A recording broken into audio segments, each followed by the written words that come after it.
Alright, situation is operational.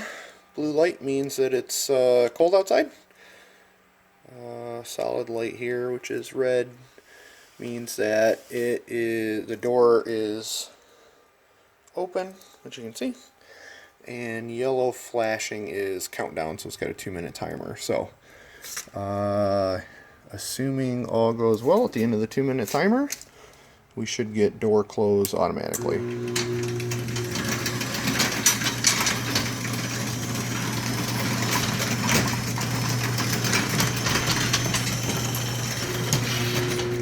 Door closes, lock goes, everything resets, sends me an email, tells me that I forgot to close the garage door again. Can't beat that.